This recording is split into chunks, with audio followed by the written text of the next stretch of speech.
Ok. Bon, bah, merci pour être venu, parce que c'était pas facile. Moi-même, j'ai un peu souffert des intempéries. Mais ouais, c'est super cool de voir qu'il y a quand même pas mal de monde finalement. Donc ouais, je vais vous apprendre à créer votre fichier polyglot HTML, CPNG. Ça va être une présentation en fait qui illustre un peu ce que j'ai fait ces dernières années sur des projets perso. Ça a pris du temps en fait d'arriver à obtenir ce que je vais vous montrer. C'est là que c'est intéressant, parce que vous allez gagner un peu de temps par rapport à moi. Et voilà. Donc je me présente, je suis Gilles Dalormeau, je suis un développeur web depuis 20 ans, j'ai une boîte perso, tout ça qui est marqué que j'étais CEO sur Meetup, mais bon, c'est pas CEO, trop CEO, c'est juste que j'ai une boîte et je suis tout seul. Et je commercialise un SaaS. Donc à côté de ça, j'ai développeur web aussi depuis 20 ans, j'ai des projets open source que je développe depuis un peu plus de 10 ans. Zip.js va avoir 13-14 ans et Singlefile en a 14 aussi. Donc Zip.js, c'est une librairie qui permet de zipper des fichiers en JavaScript. Je l'ai écrite à l'époque parce que j'avais besoin et qu'il n'y avait pas de librairie qui permettait de le faire sur des larges volumes de données. Donc c'est pour ça qu'elle existe. Singlefile, c'est une extension, elle je l'ai créée parce que quand Chrome est sorti, quand les extensions sont sorties, je trouvais ça assez cool. Et je me suis dit que ça pourrait être sympa de faire une extension. C'était bon moment en fait, vraiment, pour faire des extensions, et surtout pour faire un truc original, enfin une extension qui n'existait pas. Donc Singlefile, en l'occurrence, permet de sauvegarder des pages web dans un seul fichier HTML. Donc vous cliquez sur, vous allez sur une page web quelconque, vous cliquez sur le bouton, ça sauvegarde la page web dans un fichier HTML, et toutes les ressources binaires sont dans le fichier HTML sous forme de data URI. Donc les data URI, c'est data de points, vous avez peut-être déjà vu. Après, vous pouvez avoir éventuellement un name type, point virgule, l'encodage en base 104 éventuellement, et ensuite des données qui sont, là on a encodé en base 104, qui représentent en fait un contenu binaire. Donc ça c'est hello, la chaîne de caractères hello, écrite sous forme de data URI. Donc ça, vous pouvez mettre du texte, hello, mais vous pouvez aussi mettre du binaire pur et dur, et l'utiliser pour mettre dans votre balise SRC, l'attribut SRC de la balise image, tous les contenus binaires que vous avez dans votre page web, en fait, que ce soit dans le CSS ou dans l'HTML, vous pouvez le remplacer par des data URI. Donc c'est bien, mais l'inconvénient c'est que c'est encodé en base 64, donc du coup c'est plus large que les... Si vous avez beaucoup d'images dans la page web et que vous la sauvegardez avec Singlefile, vous pouvez trouver que le résultat est un peu gros parce qu'en fait chaque image aura 33% de plus, elle occupera 33% de plus dans le fichier que la taille qu'elle fait vraiment. Donc c'est un petit inconvénient, et sachant que j'étais auteur de Zip.js,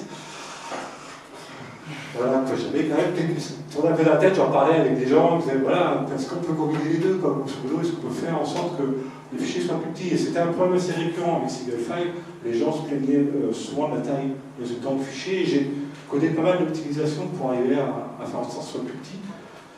Et finalement, les IP c'est beaucoup plus pertinent pour ce besoin-là. Mais encore faut-il pouvoir arriver à combiner les deux fonctionnalités. Et on va voir aussi si on peut aller plus loin que de combiner juste de l'HTML et du zip. J'ai fait un projet de test qui va nous servir de fil rouge pendant la présentation. Donc c'est une page HTML qui est toute simple et elle a quelques particularités. Elle a des ressources externes, donc 2 images, 2 feuilles de style, un script JavaScript, et tout ça est encodé en UTF-8 pour le texte. Et dans la présentation, ça sera dans le répertoire project. On verra ça. Donc la page en question, c'est celle-là.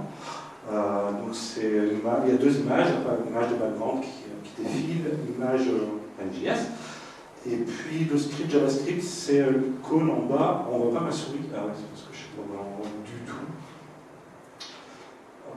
Voilà. Quand je clique sur le cône ici, j'ai une alerte toute simple qui me permet, c'est juste du JS, c'est un prétexte pour mettre un peu de JS. Donc, concrètement, le projet en question, c'est une page HTML qui contient l'image, le script. Le script il contient un handler de clic et puis l'alerte, comme on vient de le voir. Le style, excusez-moi, j'ai trouvé. Le style contient l'inclusion, l'import des properties CSS. C'est histoire de faire un import et de rendre la tâche un peu plus compliquée. Pareil, on a une image dans le CSS et j'ai mis un emoji dans le CSS parce qu'on peut potentiellement avoir des problèmes d'encodage et ça n'illustrera rien. Enfin, c'est du TF8 pur et dur, donc s'il y a un moment ou l'autre, il y a des problèmes d'encodage, on va s'en rendre compte. C'est la petite icône qui apparaît sur la page sur laquelle j'ai cliqué, enfin le bouton sur lequel j'ai cliqué. Maintenant, je parle du format zip. Donc le format zip, c'est un format qui est vieux, en fait. Enfin, j'ai choisi un peu le thème de ma démo, elle est un peu old school, un peu sauvé par le monde, pour ceux qui connaissaient, c'est de ça que je me suis inspiré pour Background qui se connaît. Parce qu'on est sur les technos des années 80-90, en fait, on va le voir, tout ça a pu être inventé il y a pas mal de temps. Donc le format zip, inventé en 89, ça supporte la compression au format deflate. Donc le deflate, c'est la compression la plus courante qu'on puisse trouver, c'est celle qu'on a dans gzip. Zlib, c'est le deflate. On va le voir après, PNG utilise deflate, c'est vraiment, enfin, le web aujourd'hui utilise majoritairement donc enfin, c'est l'algo de compression. Le zip, c'est l'aspect qui permet d'encapsuler tout ça et de faire en sorte qu'on a plusieurs fichiers compressés.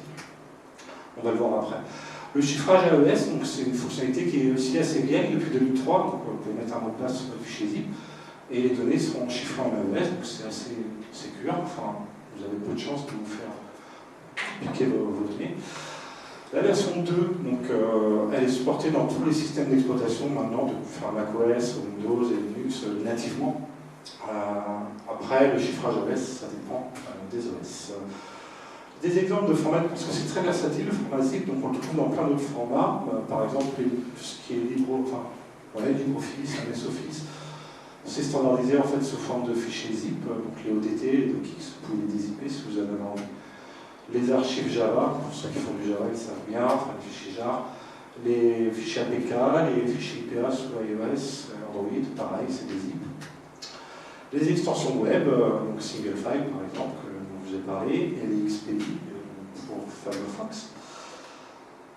Voilà, donc ça c'est le format zip. Maintenant, on va aller un tout petit peu plus loin dans le format zip. Donc le fichier, comme je vous l'ai dit, vous permet, enfin, le format zip permet de mettre plusieurs fichiers dans un seul fichier. On parle de file entries dans la spécification et de central directory. Donc on a des file entries et on a un central directory à la fin. Donc c'est un format qui est assez adapté pour la lecture en streaming, pour l'écriture. Mais en lecture, c'est un peu compliqué. On va le voir après. Pour l'écriture, ça fait. Vous pouvez écrire un fichier zip en streamant vos données. Donc, par exemple, en occupant très peu de RAM et en compressant au fur et à mesure. En lecture, c'est un peu plus compliqué. Certaines données sont en double dans un fichier zip. Tout ce qui est donné, toutes les métadonnées, en fait, grosso modo, chaque entrée dans le fichier zip a des métadonnées, par exemple le nom du fichier, la date de la modification, la taille. Et en fait, ces données sont en double. Sauf que la spécification, elle n'est pas très claire là-dessus. Quand vous le lisez plusieurs fois, vous comprenez que la mémoire centrale est requis, déjà, et fait autorité. C'est-à-dire qu'elles ont beau dupliquer ces données, si un moment ou un autre, elles ne sont pas cohérentes. Vous avez des données dans le local header qui ne sont pas les mêmes que celles que vous lisez dans la mémoire centrale, alors que ça devrait être les mêmes. Vous devez considérer que c'est la mémoire centrale qui arrive. Et c'est pour ça qu'on ne peut pas lire un fichier stream, on ne peut pas lire un fichier zip en streaming, parce qu'en fait, on est obligé soit de le lire en entier, ou soit de le lire par la fin. Donc voilà, il y a des relative offset, je vais montrer ça dans le slide suivant. Et les métadonnées, en fait, les données locales, c'est celles qui vont être utilisées pour récupérer un fichier zip qui sera endommagé. Historiquement, ça arrivait que des fichiers zip soient endommagés, et on pouvait lancer en ligne de commande, ça existe toujours d'ailleurs, un zip, je ne sais pas quelle option, pour tenter de récupération du fichier zip. Et en fait, c'est ce qui va se passer dans ce cas-là. On va essayer de voir s'il y a une différence entre les entêtes locaux, la mémoire centrale, et éventuellement lire le fichier zip sous plusieurs formes différentes pour essayer de vous le récupérer. Donc, un fichier zip, finalement, c'est ça. Plusieurs entrées de fichiers et la mémoire centrale à la fin. Donc, la mémoire centrale, en fait, contient des offsets vers le fichier zip. Et donc, comme je vous le disais, la conséquence un peu de cette structure de fichier, c'est qu'un fichier zip, si vous voulez le lire en streaming, vous devez le lire par la fin. Vous devez commencer d'abord à lire trouver le central directory, le lire, et puis après, dès que vous avez fait ça, vous pouvez commencer à lire chacune des entrées en streaming traditionnel en plaçant sur l'offset. Pourquoi le format est fait comme ça? C'est une très bonne question. Mais c'est super cool. C'est vraiment excellent. Ouais. Si on prend la question, le streaming, je ne peux pas comprendre. Ça veut dire le fait qu'on écrit des données au fur et à mesure que, par exemple, on veut écrire un fichier d'1 giga, et on n'a que 512 kilobits de RAM. Si on veut faire ça, il faut qu'on envoie les données petit à petit. On appelle ça du streaming. Donc voilà.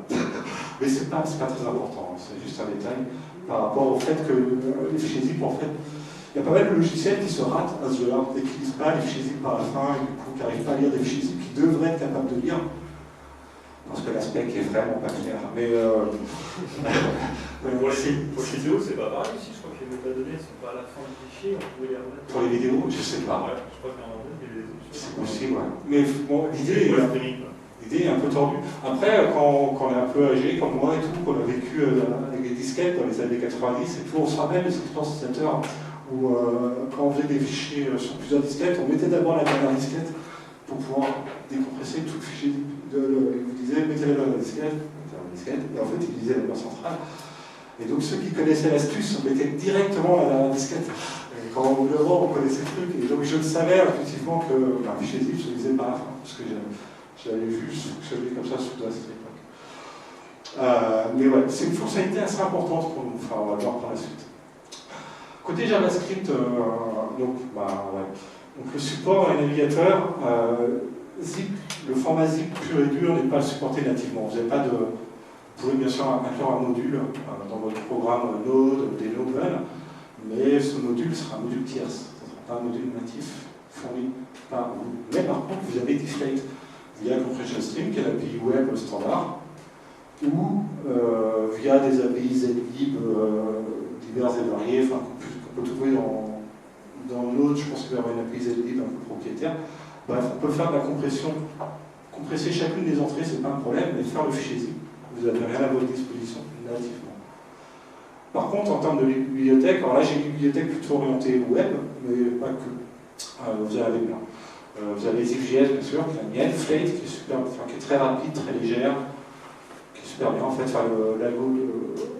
le Deflate, ça s'appelle Flake parce qu'il a implémenté Deflate, l'auteur, et son implémentation est très rapide et très compacte, et il l'a minifié à la main.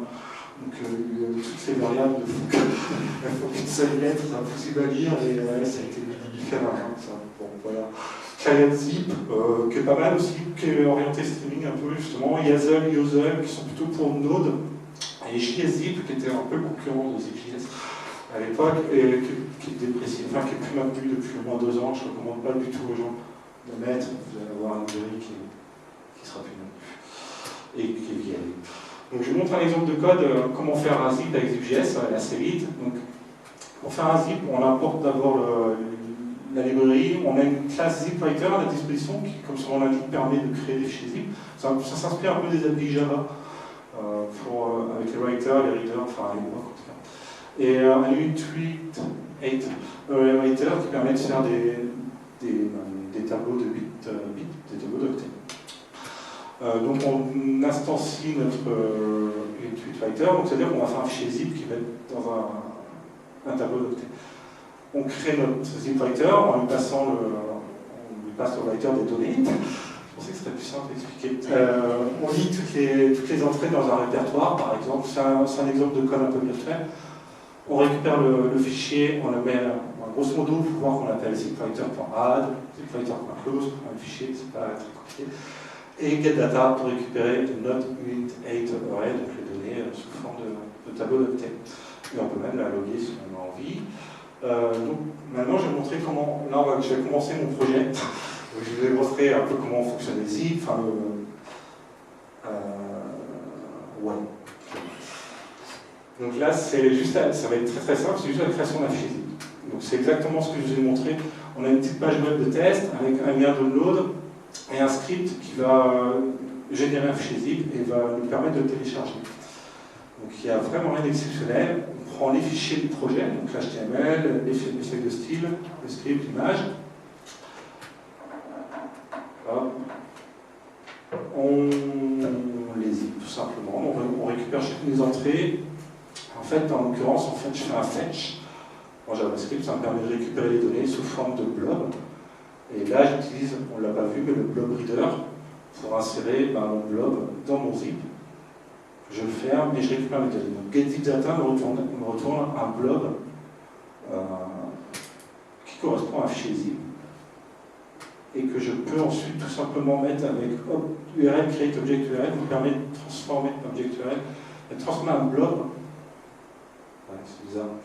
Alors, non, je pense pas que du blob ce serait utile, hein, mais permet de transformer un blob en. À moins que. C'était une bêtise. Ah oui, excusez-moi, donc c'était une tweet rewriter, donc oui, c'est légitime. Donc ça permet de transformer un blob en blob URI.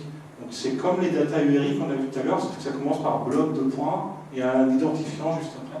Et grosso modo, ça vous permet de manipuler toujours la même chose, une donnée binaire sous forme d'URL. Et là, je la mets sur le lien qui est sur notre page HTML qu'on va voir. Donc, là, le lien qu'on va voir s'afficher, télécharger, c'est l'exécution de ce code qu'on va voir. Donc quand je clique dessus, hop, je ne vois pas le téléchargement. Je suis pas encore fait.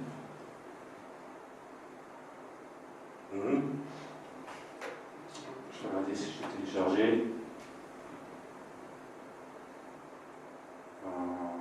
Ouais. Je pense que c'est bon par contre. Je vais afficher ça. Je ne le supprime en fait. Je vais regarder les détails, il faut être sûr que. Ah.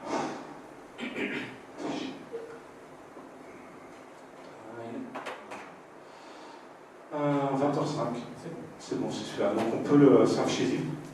Tu peux ouvrir, il y a des fichiers. Donc on vient de voir tout de suite juste un petit fichier HTML qui crée un fichier zip avec les fichiers zip avec tous les fichiers que j'aurai dans ma démo. Donc c'est vraiment la première étape la plus simple. La deuxième étape, toujours pour manipuler ZipJS, c'est de lire le fichier zip que je viens de faire. Donc là, je fais pareil, une petite page HTML très simple. Alors, je vais passer ça, ça sert à rien. Hop, voilà. Donc là, je fais une page web avec un input. Le mail va me servir pour afficher ce qu'il y a dans le zip en fait. Et l'index va lire le zip. Alors on a une longueur de clic sur mon input. Et quand j'ai choisi mon fichier zip, je le dézip, donc j'utilise un zip reader, et ensuite on fait des get data, on récupère le blob, et je crée un lien pour chacune des entrées dans le fichier zip. Je mets ça dans le DOM avec Apple Child, et voilà. Et après, ça nous donne ça. Donc c'est la page HTML en question. Si je clique sur le bouton Browse, et que je prends le fichier que je viens de créer, j'ai mes. Donc là, je vais le lire en HTML, enfin avec une page HTML qui est capable de. Et puis je peux cliquer. Donc là, on voit la blob URI, blob, nul, machin. Et on a le CSS. Donc là, c'est, pour résumer, c'est un exemple de page web qui est capable de lire un fichier zip. On continue.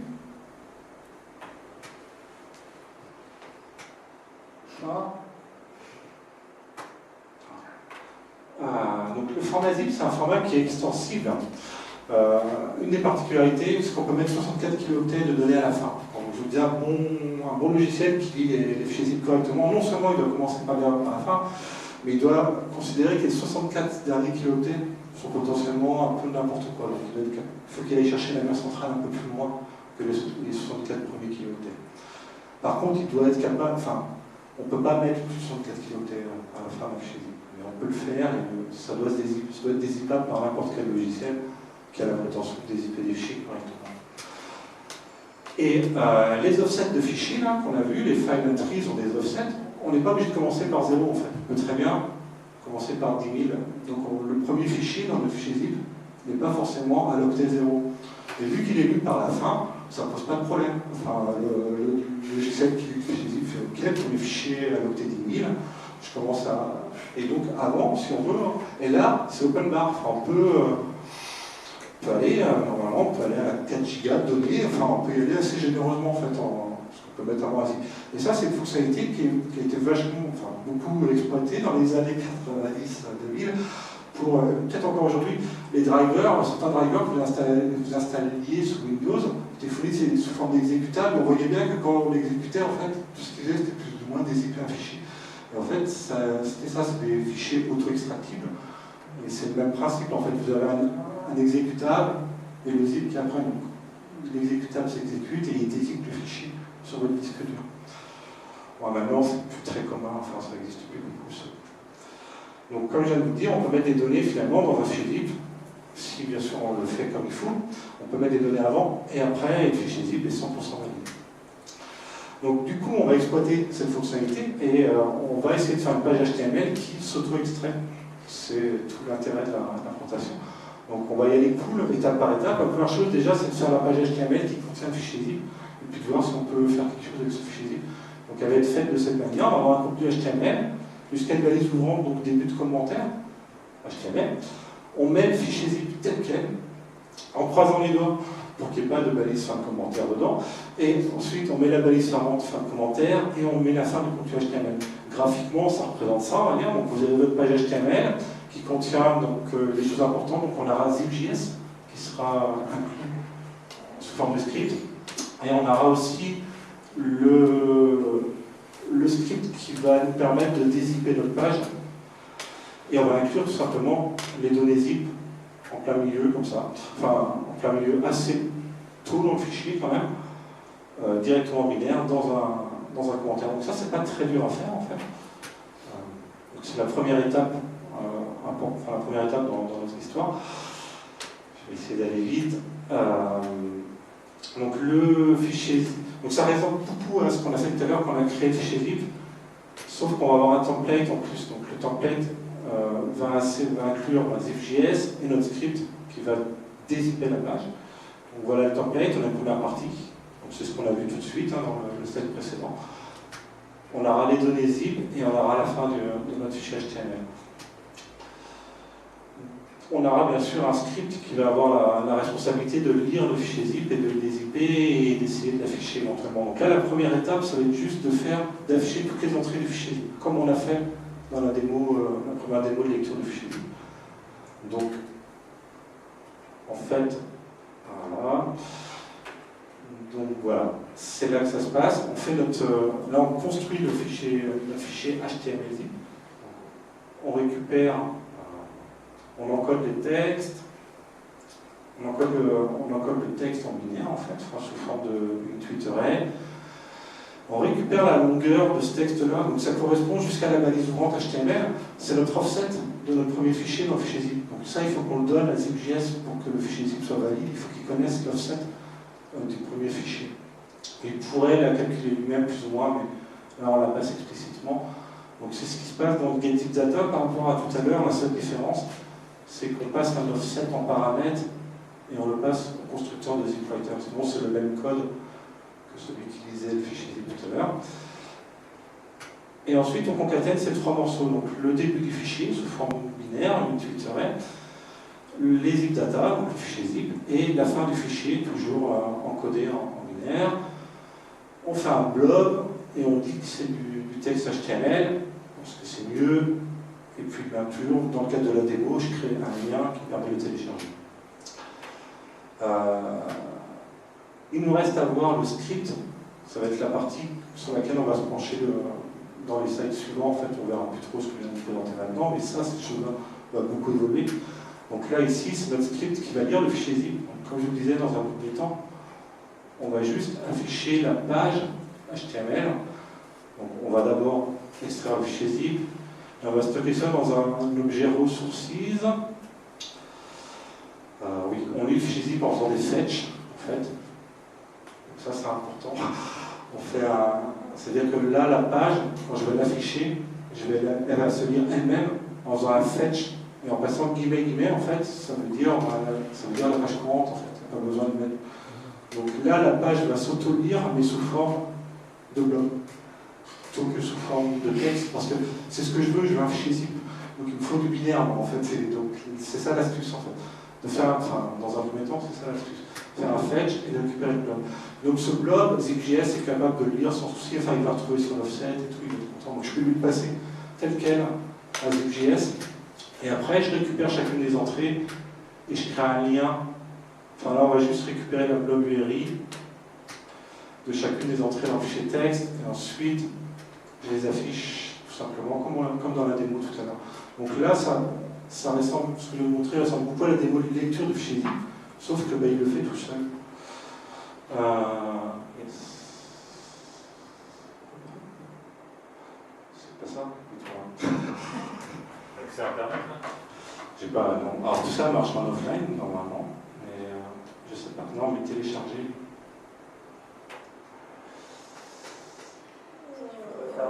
C'est énorme, c'est parce que je me débrouille mal en fait, je pense, parce que je fais un clic du milieu et qu'il faut que je télécharge vraiment un fichier. Voilà, là il est sur le file system, on peut se poser.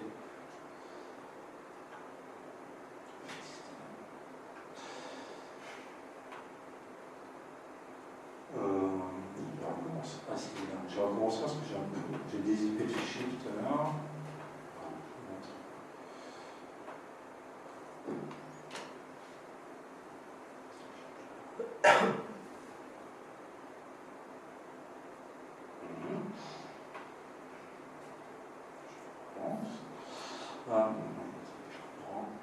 Excusez-moi, ça doit être bon là.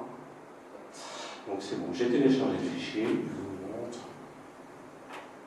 J'avais vraiment des soucis pour vider le répertoire. Et donc si on l'ouvre, on a un fichier HTML qui lit le contenu zip et qui m'affiche chacune des entrées là dans le fichier zip. Donc, la souris s'il vous plaît. Donc si je clique par exemple sur le background PNG, je vais avoir l'image. Donc tout ça là, c'est dans le zip. Pour répondre à la question pertinente de tout à l'heure, j'ai vraiment pas besoin d'internet. Enfin, tout est en local là, et dans le fichier lui-même, on peut regarder pour le plaisir le fichier source. Donc on a notre fichier HTML, notre commentaire, et puis le fichier zip commence toujours par PK en général. Vous allez retrouver PK, ça c'est binaire. Là, on peut être capable de lire un peu un fichier zip. On a la table, notre centrale, l'annuaire centrale de fin de fichier, il est là, en fait, on le voit, on a un système CSS, property CSS. Et puis après, on a le script qui dézippe la page, qu'on a vu à l'instant. Donc c'est la première étape, c'est peut-être la plus importante, parce que c'est celle qui valide le fait que c'est faisable d'un point de vue technique. Maintenant, il ne reste plus qu'à faire la suite. Finalement, la suite, c'est pas grand-chose, c'est faire en sorte que ce soit de la page qui soit affichée avec l'image, le style, le CSS, et pas juste ça. Donc la première étape pour y aller cool, enfin, c'est en 4 étapes, donc la deuxième, ça va être juste l'affichage de la page HTML sans CSS, sans les images. Donc on reprend, comme je vous le disais, on va beaucoup se pencher sur ce main.js là, parce que c'est lui qui va évoluer. Donc en l'occurrence, on fait évoluer Extract Sources et on regarde juste, on prend en charge les fichiers texte. Tout à l'heure, on considérait que tous les fichiers, c'était des fichiers binaires, on faisait des blobs URI. Là, j'ai rajouté un if pour regarder est-ce que c'est du texte. Pour ça, on regarde juste l'extension du fichier. Est-ce que l'extension c'est .html, .css, .js? Si c'est le cas, on considère que c'est un fichier texte. Donc du coup, on le lit avec un text writer dans Vue.js. Si ce n'est pas le cas, on fait la même chose que tout à l'heure, c'est-à-dire qu'on le lit avec un blog writer et on stocke ça dans la propriété blog URI.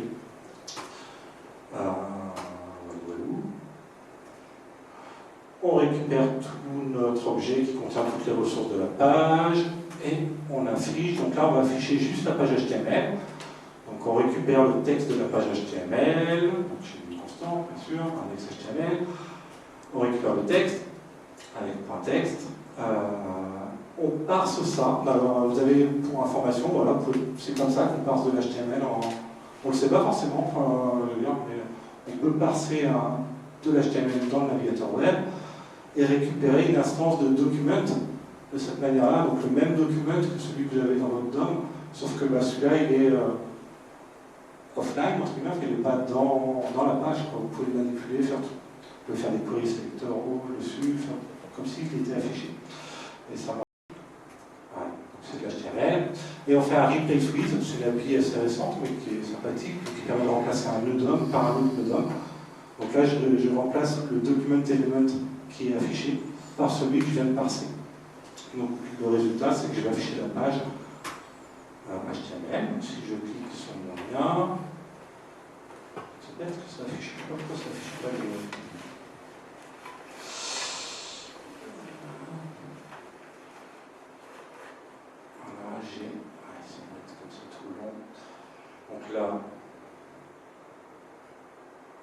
afficher la page HTML. La différence, on a juste donc si on regarde le code source, on va voir à peu près la même chose que tout à l'heure. Par contre, si on regarde le DOM, bon, on voit bien déjà qu'il n'y a plus voilà, il n'y a pas de vue. C'est la page HTML, celle qu'on a dans la démo et qui ne marche pas complètement pour l'instant, puisqu'il n'y a pas le script, il n'y a pas les images. C'est la suite c'est les étapes suivantes. Le bouton, voilà. Donc ensuite, voilà, l'étape suivante, c'est l'affichage de la page internet, tout simplement. Donc c'est pas beaucoup plus compliqué, en fait, c'est juste des constantes supplémentaires qu'on va les modifier. Il y a des dépendances entre les ressources, c'est-à-dire que Properties CSS, par exemple, est importé dans je ne sais plus comment ça s'appelle le fichier CSS, style.css, c'est ça. Et de la même manière, on a une image dans le CSS, et on a aussi une image dans HTML. Donc tout ça, c'est des ressources qui dépendent les unes des autres. Et il faut modéliser ça pour pouvoir les remplacer correctement dans le bon ordre, tant qu'à faire. Donc là, je l'ai fait à la main. J'ai fait un tableau qui définit, qui dit le style, il a comme dépendance les properties.css, il a aussi comme dépendance l'image de background. Voilà, tout ça pourrait être calculé, mais pour des raisons de simplicité, je l'ai codé en dur dans la démo. Excuse-moi, il a revu comment là, si tu as besoin de le faire? C'est facile. Il faut le faire, en fait. Il faut parcourir. Il faut le faire. Je le fais dans single file. Donc il faut y aller cool. Il faut commencer pour le CSS, tu commences par le premier, puis tu as les imports, et ainsi de suite. C'est la ST, non? Ouais, tu peux pareil, en fait, tu pars sur ton CSS avec un. Alors le CSS OM, l'appli standard, cette CSS c'est une catastrophe en fait, donc en général il vaut mieux utiliser des librairies tierces pour ça. Donc ça pour le CSS c'est comme ça, pour l'HTML c'est assez simple, tu regardes tous les SRC grosso modo et quelques attributs comme ça. Après, la difficulté c'est si quelqu'un s'amusait à faire un cycle, on peut faire ça. Le CSS peut s'amuser à faire un style qui dépend de style 2 et remettre style dans le browser, il va m'apporter en fait l'extension et il fait tu m'as fait un cycle, je m'en fous. Mais, voilà. Quand on code le single file, une extension qui a la prétention de sauvegarder toutes les pages web qui existent, ça peut tomber dessus ce genre de bêtises. C'est pas marrant. Donc là, le code, la seule différence par rapport au code d'avant, c'est que j'ai rajouté un resolve dependencies et quelques autres différences souvent. Donc le resolve dependencies va parcourir ce tableau et grosso modo mettre la bonne URL au bon endroit. Donc sans trop rentrer dans les détails, en fait, voilà, dans le fichier HTML, il va mettre les images, dans le fichier CSS, il va mettre l'import, et aussi une image dans le fichier CSS. C'est ce que fait ce code. C'est du code trivial, en fait, c'est toujours des manipulations de blob URI et des remplacements de texte. C'est fait, pour rebondir un peu sur ta remarque, Vincent, c'est fait sans AST, c'est fait avec un replace all. C'est pas très propre, en termes de sécurité, c'est pas top. Mais normalement, je vais en parler à la fin de la présentation. Donc voilà. Donc là, en fait, on discute, mais ça ne marche pas quand je fais ça. Je ne sais pas pourquoi je suis obligé de le télécharger explicitement, et puis que c'est pas très explicite. Alors, 20h22, j'ai cliqué 2 fois. Ça marche. Comment ça marche? Il y a un truc qui n'est pas censé. Je revois la. Je vais être sûr d'avoir bien ouvert mon fichier. C'est pas grave, sinon c'est des faits de mots. L'effet des mots, c'est quand ça marche pas. Ouais, aussi. Ah zut. Je vais cliquer tous les fichiers. C'est du Windows. Là-dessus. Juste pour être sûr que je ne me rate pas. Voilà. Hop, je suis transparent. Hop. Ouais, bon. Donc ça marche. Ah si, oui, ça marche, c'est vrai, je suis bête. En plus, je le sais, c'est parti, mais je ne peux pas. Et le script, il est dans la page. Je peux vous montrer. Il est là. Alors, bien sûr, il y a la blob URI, mais la blob URI. Ok.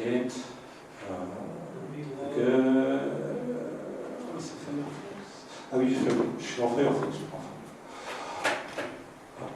Bon, bref, le script est là, mais il ne s'est pas exécuté. Ouais, c'est pas... Mais je vais se montrer plus tard. Le script est là, mais ouais, il ne s'est pas exécuté. C'est le petit problème de ce point. Donc en fait, ça s'explique. Je pense, je n'ai pas regardé les raisons exactes qui expliquent ça. Mais je pense que c'est pour des raisons de sécurité. Alors que là, j'ai inclus un gros morceau d'HTML dans l'HTML et il contenait un script. Et je pense que les navigateurs bloquent volontairement la balise script dans ce cas de figure parce que c'est une faille XSS en fait, potentiellement. Enfin, c'est comme ça, souvent, que les failles XSS fonctionnent. Donc l'astuce, c'est juste après que j'ai affiché la page, juste dans le display page, en fait, je fais un query selector de tous les scripts et je les duplique et je les remets dans le bon. Enfin, je recrée le même script, enfin, je crée un script clone et là, ça marche bien. Donc, c'est fiable, enfin, je veux dire, tous les navigateurs fonctionnent comme ça. Et là, ça marche. Donc là, on a réussi en fait. Enfin, vous le savez, le code source il est là, c'est bien zip, c'est bon en fait, on a une page HTML et zip à la fois. Sauf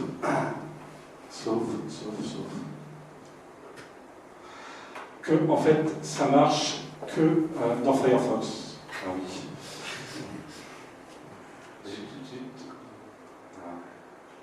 Ça marche que dans Firefox.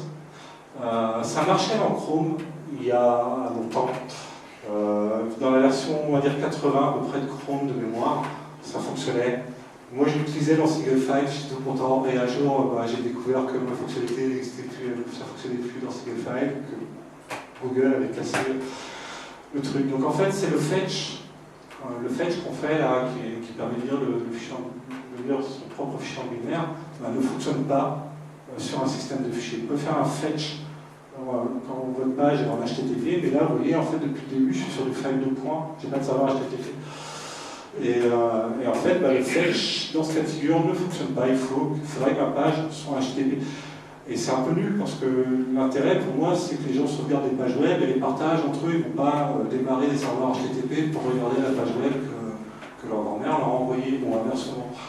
Et du coup c'est super gênant. Et en fait, ce problème m'a bloqué pendant longtemps, mais pas bloqué dans le sens où j'y réfléchissais régulièrement, c'est quand même bête. Alors du coup, je proposais aux utilisateurs d'installer une extension. Et quand tout le monde avait l'extension, ça fonctionnait parce qu'elle était capable de récupérer ce manque fonctionnel, en fait, de faire le fetch pour la classe de la page. Mais c'était nul. Et ça m'a bloqué pendant pas mal de temps. Et je ne me rappelle plus quand j'ai eu des clics, mais à un moment ou à l'autre, j'ai eu des clics et je me suis rendu compte que je pouvais en fait m'en sortir.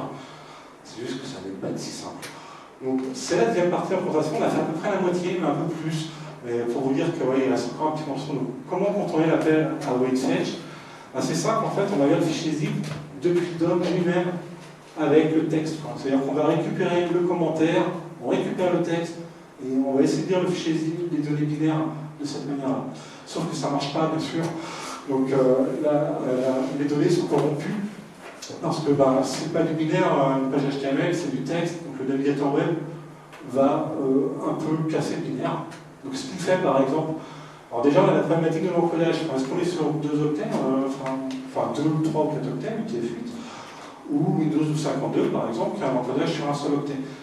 Le fait que la page définisse un encodage différent va avoir un impact sur la vision qu'on a de ce contenu binaire quand on le lit avec text content. Donc c'est gênant.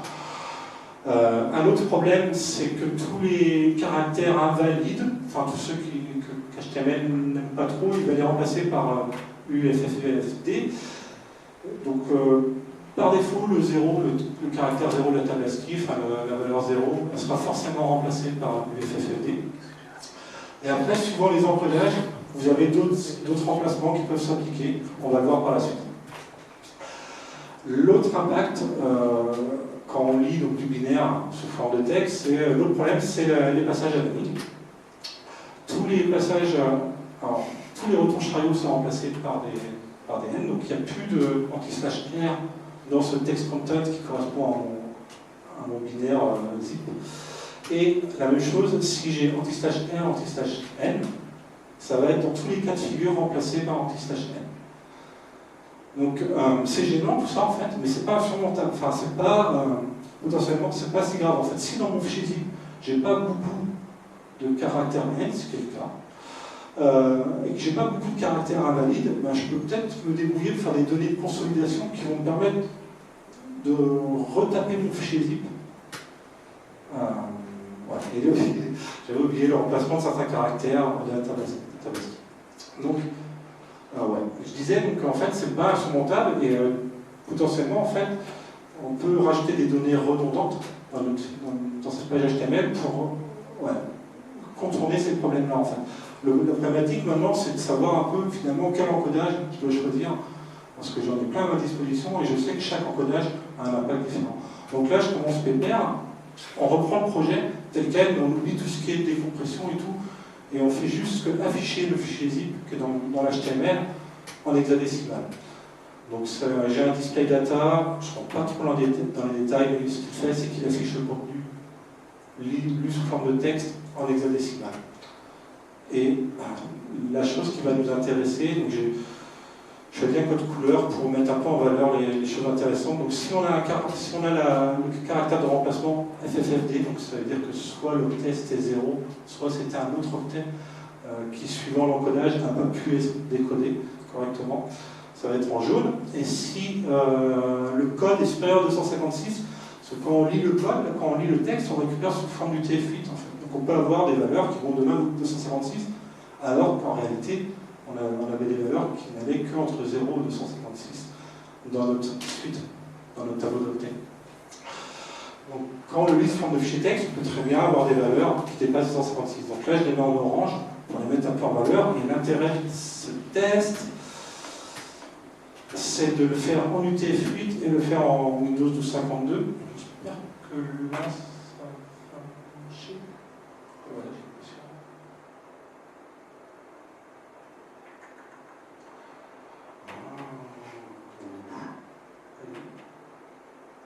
Je vais ma souris. Peut-être. Ok, donc ça c'est la vue UTF-8 et la vue. Donc ce que je vous montrais, grossièrement, en fait là l'intérêt c'est de juste voir à quel point le fichier est corrompu. Quand j'essaie de le lire sous forme de fichier de texte, j'essaie de récupérer les données qu'il y a dedans. Donc là, il y a beaucoup de jaune en fait quand c'est encodé en UTF-8. Donc cette page, elle est encodée en UTF-8, la carsette UTF-8. Et l'autre page que je vais vous ouvrir précédemment, c'est exactement la même page, sauf que j'ai mis Windows 12.52 comme carsette.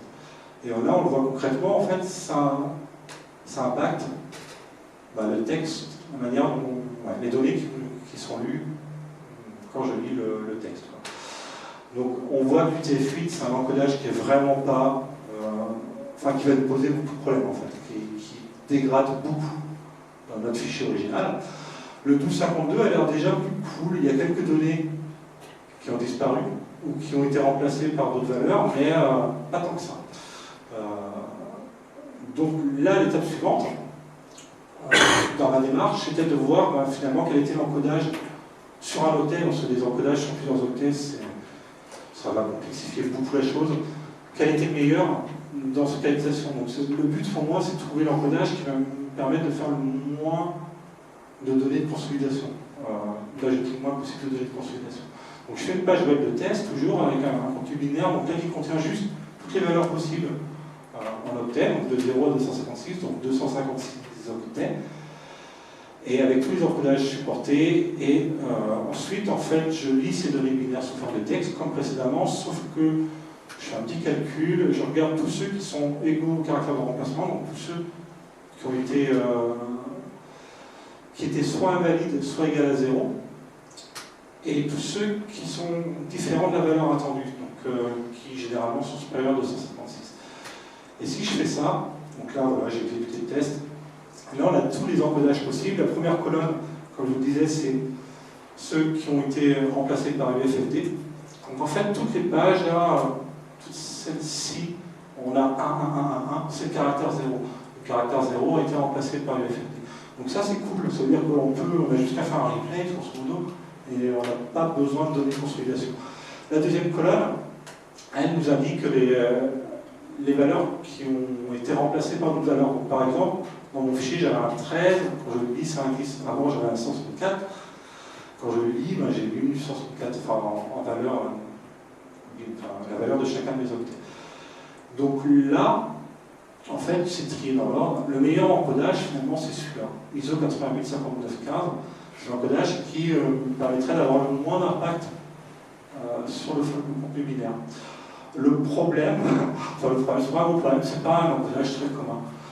Par contre, je vois que juste derrière, j'ai Windows 52 qui, en fait, a 28 valeurs. Et ça, en fait, c'est pas un problème. Donc, je peux faire un replace, je peux dire, bah, tous les 8226, finalement, en réalité, c'est les 149. Tous les 353, c'est les 154. Donc, finalement, mon vrai problème, c'est les passages à la ligne. Eux, je suis obligé, vu que je peux perdre un octet, je peux avoir RN et c'est transformé en N. Là, j'ai perdu un octet. Donc, celui-là, il faut que je le récupère d'une manière ou d'une autre. Donc, finalement, je vais partir sur Windows 52 qui a l'avantage aussi d'être le format standard du web. En fait, c'est le format historique du web. UTF-8 n'existait pas quand le web a été inventé. On était sur le format historique sur Windows 52 et aujourd'hui les navigateurs web ont toujours l'obligation d'implémenter Windows 52 et ils l'auront toujours parce que c'est historique et parce que c'est super simple à implémenter en fait. Ça ne représente rien pour un développeur, enfin pour une entreprise qui développe un navigateur web de supporter cet encodage. Et l'aspect plus... Question. Ouais. Juste une question. C'est peut-être moi qui comprends mal, mais est-ce que tu peux afficher la liste des valeurs qui ont été remplacées? Ouais. C'est parce que si on prend, je vais prendre la première, si on tombe sur 65 533, est-ce que ça pourrait pas, enfin peut-être mauvais exemple, mais si on tombe sur 10, est-ce que ça pourrait pas juste être 10? Non, alors là il faut que tu passes en parole parce que voilà, mais je l'ai vérifié, je sais qu'il n'y a pas de doublon, enfin il n'y a pas de c'est ça ta question. Mais ta question est pertinente, c'est-à-dire qu'on le voit. Ici, là, par exemple, dans le 46 ou le 129, c'est une catastrophe. Tous les 65 533 là ont des valeurs différentes. Donc là, s'il fallait reconsolider les données, ouais, on aurait beaucoup de données à construire. Ok, parce que là, il y a des doublons, mais même pourquoi c'est pas juste un 10 qui est resté un 10?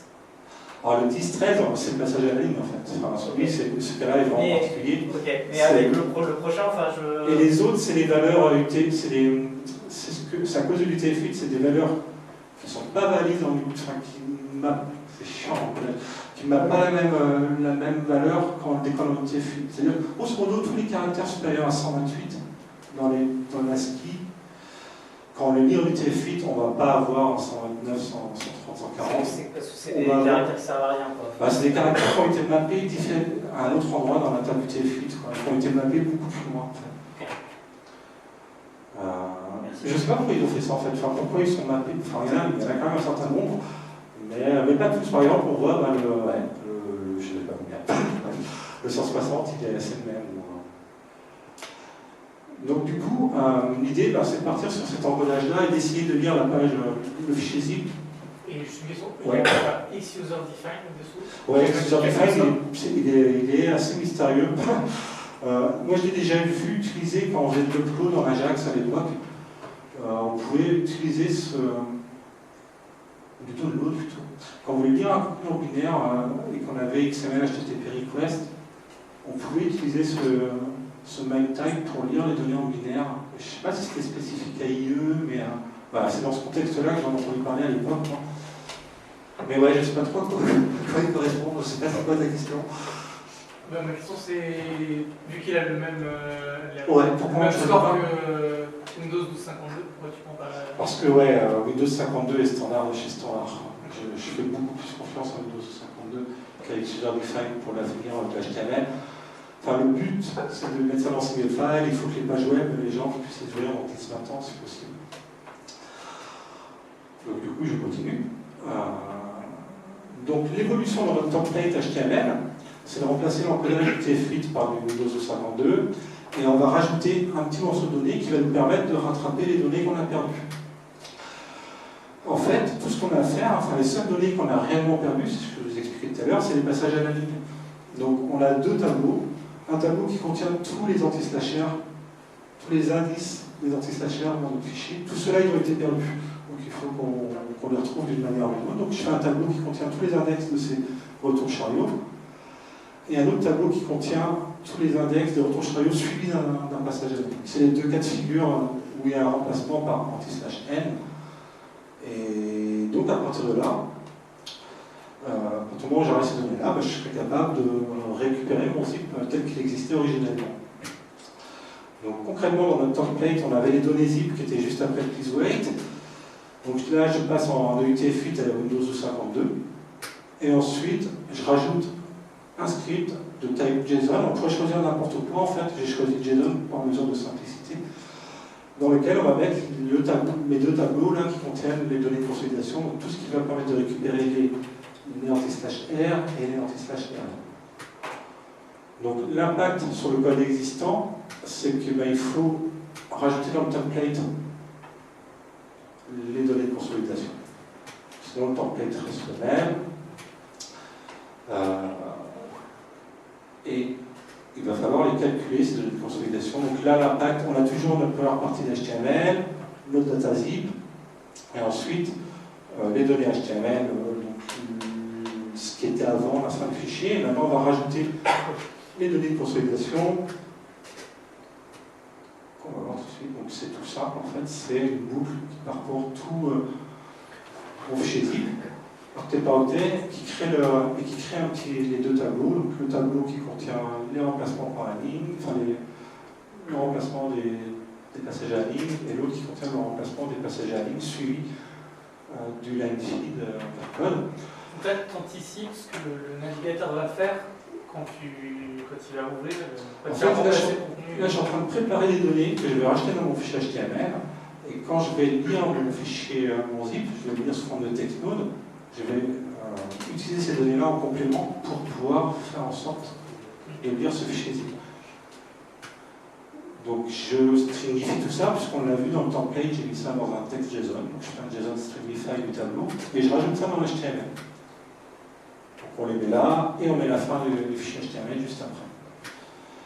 Maintenant, ce qu'on n'a pas vu, c'est comment lire, comment consolider les données. Justement, c'est peut-être la partie la plus mystérieuse pour l'instant, mais c'est pas très compliqué en fait. Donc, par rapport à notre code tout à l'heure, l'impact il va être un extract sources. Ici, avant, on fait un appel à getZipData pour récupérer les data dans le zip. Avant, on faisait un fetch, et donc là, on fait quelque chose un peu plus compliqué que le fetch. On récupère le commentaire dans lequel il y a le fichier zip. C'est la première partie. Ici, on récupère tous les chain nodes, on regarde lequel il y a un comment node, parce qu'on ne peut pas récupérer un comment avec un query selector all. On transforme chacun des caractères en octets et on utilise le tableau card code substitutions qui nous donne les équivalents des remplacements qu'on connaît. En fait, on sait que 65133 en fait c'est 0, on sait que 8364 quand on le lit en UTF-8, en réalité le vrai octet derrière c'est 128 et ainsi de suite. Donc à partir du texte, on calcule chaque octet en fait en tenant compte des substitutions. Ensuite, on récupère mon JSON là, que j'ai fait, qui contient les données de consolidation. On itère, on itère dessus, et en fait, on fait juste un splice et un replace, un égal, pour remplacer donc, chacun des. Dans un premier temps, ça va être ouais, normalement, le premier cas de figure, c'est un anti-slash n. En fait, on est sur un anti-slash n et ça va être remplacé par rn. Et dans le deuxième cas de figure, on va être sur un anti-slash r, anti-slash n qu'on va remplacer par un anti-slash r. C'est ce que ça fait. Si je dis plein de bêtises. Mais bon, le plus important, c'est de comprendre qu'en fait, on fait juste des remplacements, des passages à la ligne qui ont été dégradés lors de la transformation HTML du binaire. Et on fait un blob et on récupère. Ici. On ouvre, ça marche là. Donc ça marche, youhou, ça marche. Donc sauf que là en fait, l'icône a disparu. Et là, c'est pas joli à voir non plus. Donc là, on a manifestement un problème d'encodage. C'est pour ça, donc, je vous avais dit, j'ai mis l'emoji exprès. ce genre de choses pour vous montrer, pour illustrer le problème. Donc en fait, notre page, là, elle est en Windows 12.52. Donc tout ce qui est fichier texte qui dépend de cette page, le CSS, le JS, compagnie, va être en Windows 12.52 aussi, par défaut. Alors le JS, il faudrait que je vérifie. Le CSS, c'est sûr et certain. Donc là, c'est un petit bug, en fait, c'est pas très grave. Tout ce qu'il faut faire, c'est juste préciser le type du fichier, enfin, le type du blob, en fait, quand on crée le blob URI. Donc c'est ce que fait Resolve Dependencies. J'ai fait juste évoluer encore un peu plus le code pour non seulement récupérer le type de fichier, que ce soit du texte ou du binaire, et récupérer surtout le MIME type correspondant. Que ce soit pour l'HTML, c'est HTML type ou texte HTML, ensuite le CSS, texte CSS, et le JS, texte JavaScript. Et le MIME type par défaut pour du binaire, je ne vois pas, mais c'est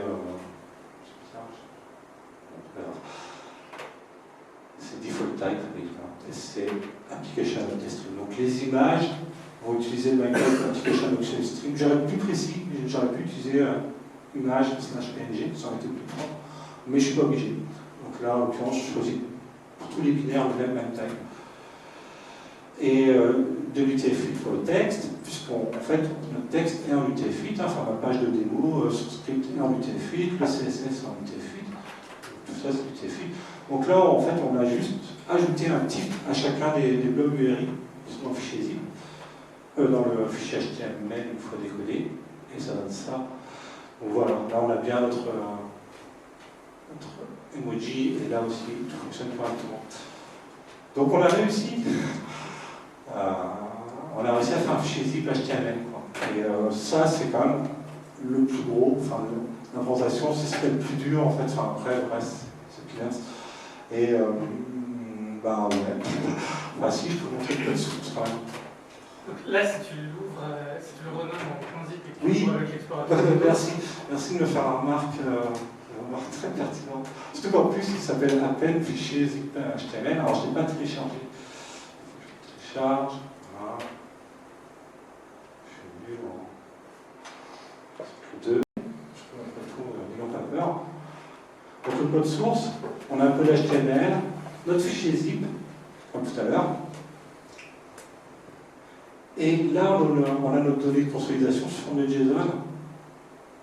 Et donc, qui vont être lus. Donc le script après, donc le script qui suit a la responsabilité de lire le zip, de lire ces données-là, de les mixer, c'est ce qu'on a vu tout de suite, et après de dézipper tout ça. Si je renomme, et c'est vrai que c'est tout l'intérêt du truc quand même, donc on a un peu oublié, enfin c'est tout l'intérêt, c'est quand même un intérêt majeur. Horizon zip, oui. Hop. Donc j'ai déjà l'icône qui fait plaisir, et c'est bon. Donc voilà, c'est un fichier. Et alors ça, pour information, macOS, il ne va pas être capable de... C'est pour ça que j'ai pris une machine Windows, je suis macOS depuis ces derniers temps. Mais ouais, macOS, l'archive utility natif, là, il ne sait pas lire les fichiers zip correctement. Donc du coup, il n'est pas capable de les zipper, mais unzip fait l'affaire. Enfin, n'importe quelle autre chose qui se donne la prétention de dézipper sous macOS est capable de le faire, même pas le dézippeur natif. Chose marrante que je peux dire là, en fait on l'a pas fait, mais c'est super simple de rajouter un mot de passe, parce que ZipJS supporte les mots de passe. Et on pourrait faire une page protégée par mot de passe. C'est ma page perso, je l'ai faite comme ça, enfin, j'ai fait une page perso qui est une page protégée par mot de passe, juste pour le lol en fait. Donc quand vous l'ouvrez, vous avez une confirme, il vous demande le mot de passe, et si vous ne connaissez pas, la page ne s'affichera pas. Et en fait, cette page, elle est impossible à lire, enfin, elle est chiffrée en AES 256. Voilà, enfin, il va falloir une autre puissance de calcul pour. Donc c'est carrément fiable, en fait, enfin, on peut carrément protéger des pages web par le biais de ce mécanisme. Mais si tu mettais un mot de passe, le navigateur il ferait quoi? Le navigateur te l'affiche, enfin, il faut implémenter le JS, tu vas devoir implémenter. Dans le JS, tu vas avoir une exception qui va être levée au moment de la lecture du fichier, c'est-à-dire qu'il est protégé par ton password. Donc toi, tu fais catch, confirm, tu demandes le password utilisateur, tu le repasses à la procédure de dézippage. Et si tu le dézippes, tu seras aussi invité à taper sur le même password. Donc ça, c'est cool. Enfin, c'est le password du zip, c'est pas le password, c'est le password standard dans l'aspect du zip. allons plus loin. Parce que là, on n'a pas fini la présentation. Ça va, je suis à 1 heure, vous ennuyez pas trop, pas trop dur. Non, non, c'est... J'ai peur, enfin je ne me rends pas compte moi. J'ai passé beaucoup trop de temps à travailler dessus. Donc maintenant, en fait, le format de présentation, c'était le PNG, zip HTML, donc le PNG. Alors, le format PNG, créé en 96, toujours sauvé par le Gong, c'est un format standard, libre de droit, ça a été créé par un consortium, je ne sais pas si je le dis maintenant, il y a de gens qui travaillent dans diverses boîtes, et les livres de chez Libre. Rappelez-vous peut-être, c'était surtout pour contrer le format GIF qui a été créé, parce que GIF n'était pas libre de droit et qui menaçait le web. Bon, au final, il n'y a eu aucun problème avec le format GIF, mais voilà, dans ce contexte-là, il a été créé. Il utilise aussi Deflate pour la compression. Donc, le format PNG, c'est des images compressées. Ça utilise le même algo de compression que celui qui est dans Zip. Je n'expose pas cet aspect-là, je laisse ça pour un exercice pour vous. Donc, le fichier PNG, c'est pas très compliqué en fait, c'est un fichier qui est composé d'une signature suivie d'une séquence de blocs qu'on appelle les chunks dans la spécification. La structure d'un bloc, les 4 premiers octets, c'est la longueur du bloc. Ensuite, vous trouvez le type du bloc, toujours sur 4 octets, donc sous forme de texte, ça peut être HDR, ça peut être header, IDAT, IDATA, IEND, c'est la fin du fichier, et vous pouvez trouver d'autres types de blocs comme le TXT qui a priori permet de stocker du texte, enfin plus qu'a priori. Et après vous avez les données du bloc en question, et un code redondant cyclique, donc un code CRC qui va permettre de valider que le bloc n'est pas corrompu. Donc c'est juste un petit algo de hachage qui calcule un hash par rapport à tout ce bloc, et si le hash ne correspond pas au hash qui est attendu dans le bloc, le bloc est considéré comme invalide. Donc la structure minimale d'un fichier PNG, c'est la signature au début, 8 octets. Après vous avez le header, qui a 13 octets, donc là, les 8 premiers octets, ça sera ça. Ensuite vous avez les données de l'image, donc compressées avec Deflate. En fait c'est le tableau RGBA, grosso modo, enfin rouge, vert, bleu, chacun des octets. Compressé en Deflate. Je n'ai pas regardé en détail comment est fait les dates, ça ne doit pas être beaucoup plus compliqué. Et la fin du fichier, 12 octets qui sont toujours les mêmes, en fait, ceux-là. Et donc on a vu qu'il y a d'autres types de blocs qui sont optionnels, mais celui qui pourrait nous intéresser, c'est le bloc texte qui permet de stocker des données texte binaires, donc qui commence par XXX, donc ça c'est la longueur du bloc. Après vous avez le type, et après les données. Si on regarde ça sous une forme différente, sous forme de tableau, voilà comment il fait un format PNG au minimum. Donc la signature, le header, on peut voir plusieurs blocs de données IDAT potentiellement, et d'autres blocs, et le bloc de fin. Donc l'astuce, l'idée pour moi, c'est comment faire en sorte de faire concilier le format de fichier qu'on a créé précédemment avec cette spécification. En fait, c'est pas si compliqué. Donc l'encapsulation du fichier HTML dans un fichier PNG, il suffit de revoir, en fait, il suffit de voir le fichier précédemment comme un fichier PNG. Il ne faut plus le voir comme un fichier zip, ni un fichier HTML. Il faut dire comment on pourrait faire un PNG avec ça. Donc on y va, on doit un PNG, donc on commence par la signature. Après on a notre bloc d'entête, on n'a pas le choix, le fichier PNG commence forcément par ces quelques octets, donc ça doit être du stress, si je ne dis pas de bêtises. Après, vous pouvez mettre le bloc de texte, qui va contenir en fait toute notre HTML qu'on avait tout à l'heure, jusqu'à une balise ouvrante, donc une autre balise ouvrante commentaire. Donc en fait c'est vraiment le fichier HTML tel qu'on l'a vu tout à l'heure, jusqu'à la fin, grosso modo, on va mettre une balise ouvrante pour avoir les blocs de données PNG. C'est la même astuce que pour le zip finalement, mais dans la page HTML, les données du zip sont encapsulées dans un commentaire HTML. On mettrait toutes les données, ça pourrait être des blocs IDAT et d'autres types de blocs PNG. On met en fait toutes les données possibles du PNG à cet endroit-là. On ferme la balise HTML et on met la fin du contenu dans un bloc de texte PNG et on met la bloc de fin PNG. Sous une autre forme, ça nous donne ça, donc toujours vu sous forme de vue PNG, on a notre fichier PNG, un fichier PNG normal, et fait comme ça. Ce qu'on va faire, c'est juste rajouter deux blocs texte qui vont encapsuler en fait les données du PNG par l'HTML et du zip aussi un peu dedans. Donc ça nous donne, ça c'est le fichier qu'on avait jusqu'à maintenant. Et donc on va rajouter les données du PNG en plein milieu et le header en haut et le bloc de fin en bas. L'idée, j'ai structuré de cette manière-là, enfin l'idée c'est d'avoir le minimum d'informations relatives au PNG au début du fichier parce que c'est pas trop de l'HTML. Et donc d'avoir, en l'occurrence 21 octets, pas plus, pour avoir la balise doctype HTML qui commence le plus tôt possible pour que le navigateur ait une chance d'interpréter ça comme de l'HTML. Et après, bon, le bloc de fin end, on est obligé de le mettre à la fin, tout simplement, dans un PNG, mais au bail à la fin. Donc l'impact sur le code, je vais essayer d'aller vite. Donc j'ai fait une petite librairie en plus qui s'appelle utils.png.js en fait qui va me permettre de, à partir d'un fichier PNG, de découper, de faire des blocs, enfin de manipuler les blocs, quoi. Donc, sans trop rentrer dans les détails, j'ai quelques constantes.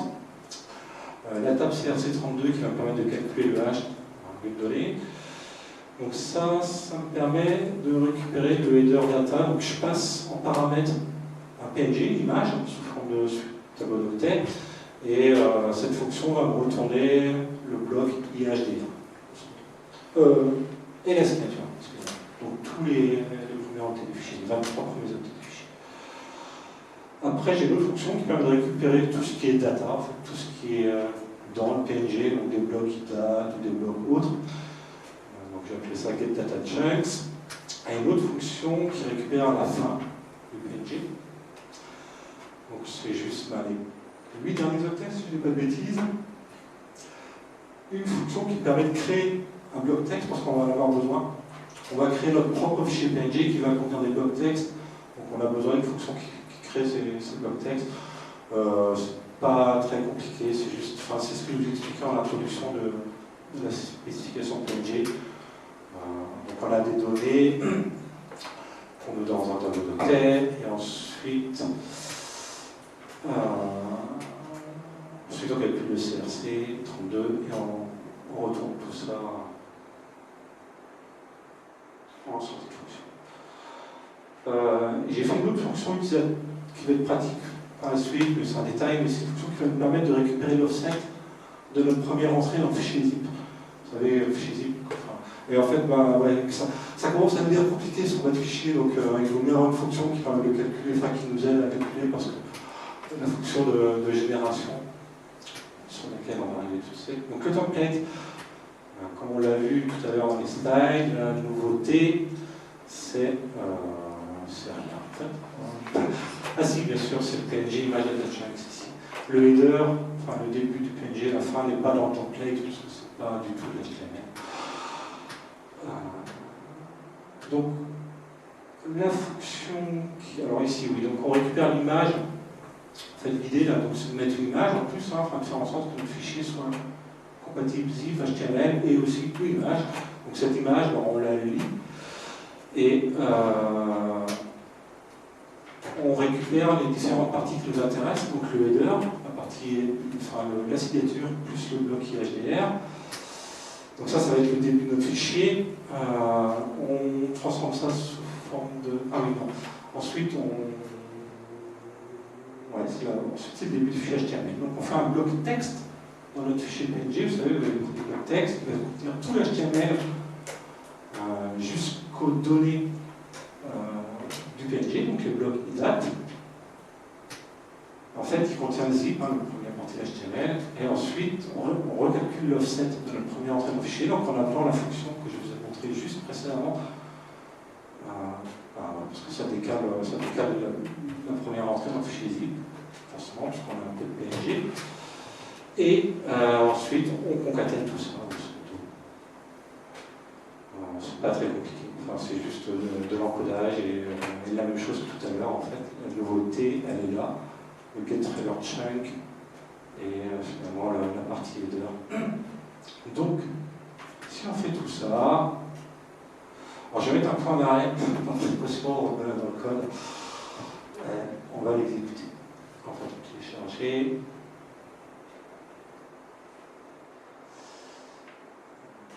14,59, c'est cool.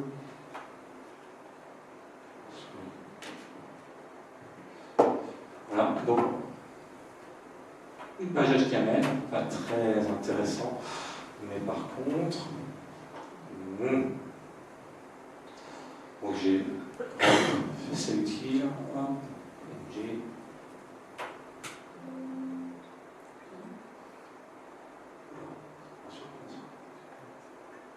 je n'ai pas testé mon Windows. Hop, attendez, c'est sur mon écran. Hop, c'était ça l'image mystérieuse. Donc voilà, c'est une image. Donc si on regarde du coup notre code source HTML, voilà. Ah oui, je l'ai renommé. Je vais le télécharger.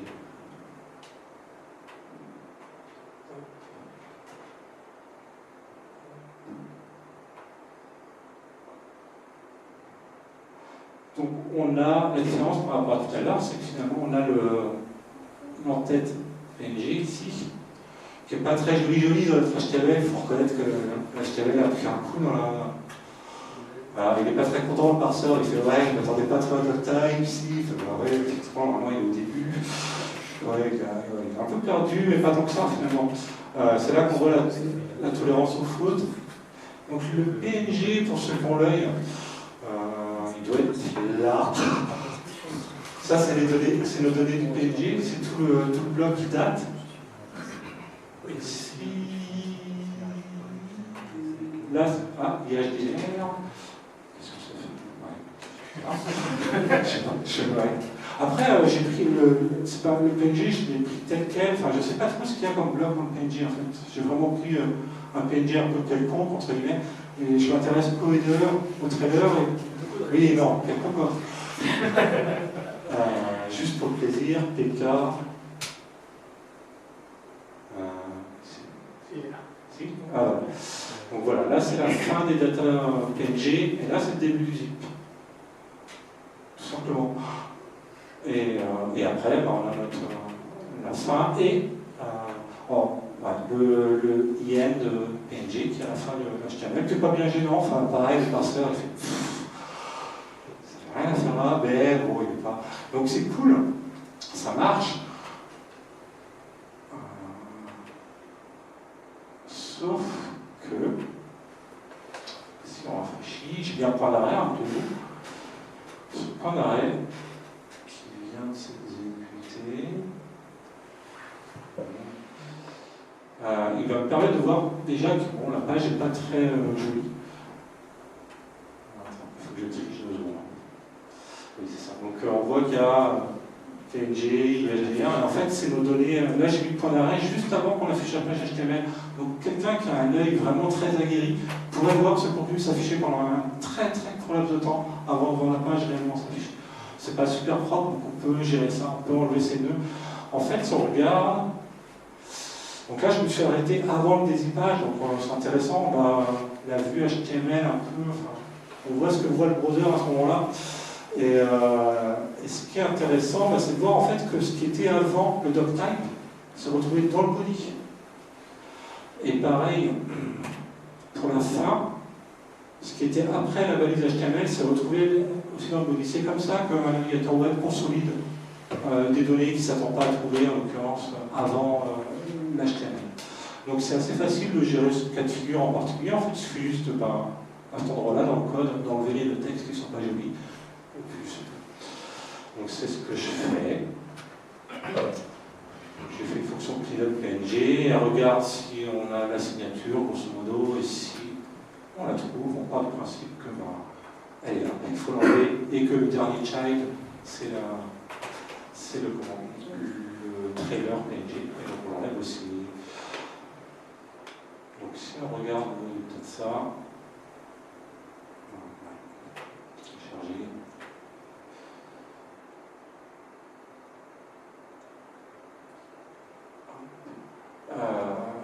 Donc là,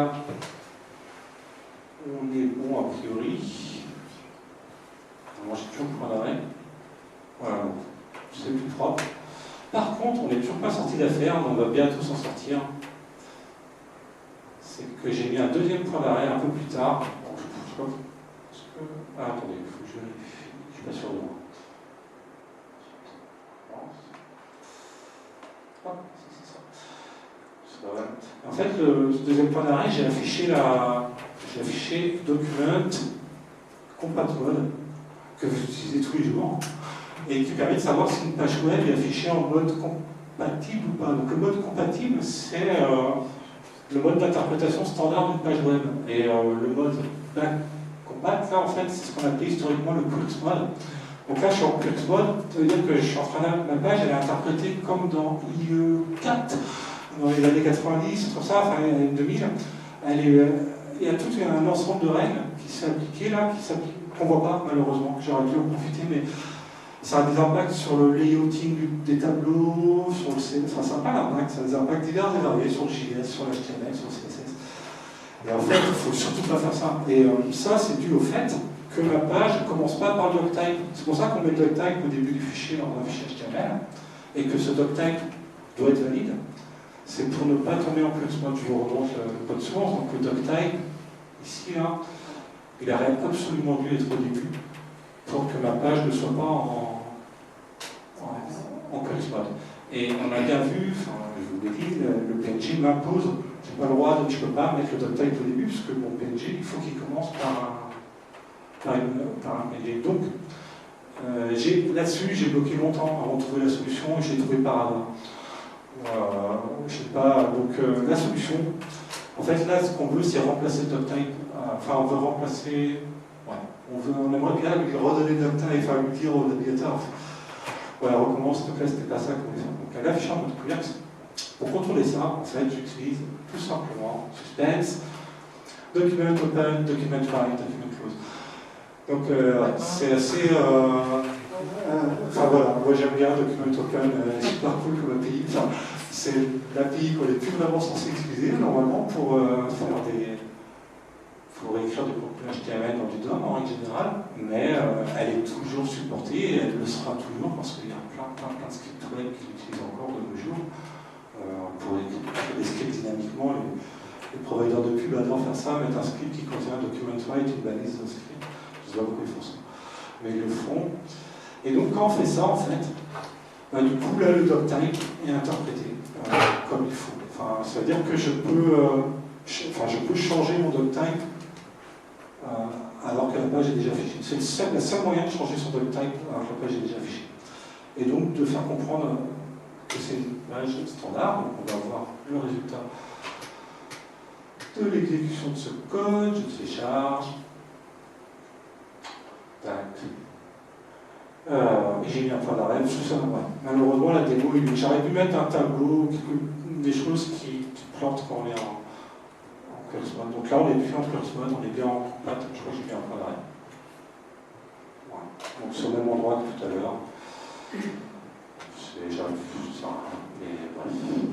Donc c'est bon en fait, enfin, là du coup la page elle est, on est bien en fait, enfin, voilà, du TF8. Le JS marche. Ah oui, alors, parce que du coup, l'avantage aussi de Document Write et Close, c'est que du coup, ça m'a enlevé le hack de la balise script de tout à l'heure. Pour appeler, j'avais été obligé de réécrire, de cloner les balises script et les remettre dans le DOM. Bah là, ce problème disparaît. Donc c'est super bien, Document Write. Ah oui, donc maintenant, on n'a plus de problème, mais ça ne nous empêche pas de réfléchir un peu. C'est-à-dire que l'image principale, là, le logo RNGF, concrètement, dans le fichier qui est sur mon disque dur, elle est en double. Ce fichier fait quelle taille? 95K. Ouais, là-dedans, en fait, l'image, elle est à la fois dans le zip, et elle est aussi, c'est un PNG en fait, ce fichier, donc elle est, voilà, enfin, si je regarde en PNG, vous vous rappelez, c'est la même image. Donc concrètement, l'image est stockée en double, il y a 2 fois les blocs INAT quelque part là-dedans. Donc est-ce qu'on pourrait pas faire mieux? Et en fait, est-ce qu'on pourrait réutiliser l'image qu'on vient de créer là dans la page HTML? Et en fait, c'est super simple, il suffit de le faire, c'est tout. Donc vous mettez une balise, au lieu d'avoir le SRC comme avant, là, j'ai mis dièse, Alors, normalement, pour moi, théoriquement, sur papier, je devrais pouvoir mettre guillemets, comme le fait tout à l'heure. Donc, je dis que l'image, c'est la page elle-même. Quand on met guillemets, c'est pour ça qu'il ne faut jamais mettre src égale guillemets dans HTML, parce que du coup, le navigateur, il télécharge la page HTML et il essaie de l'interpréter en tant qu'image. Donc, si vous voulez enlever l'attribut src de l'image, enlevez-le, quoi. Mettez pas une guillemets, parce que je vois cette erreur très très courante. Bref, pour dire que si je mets guillemets, ça ne marche pas.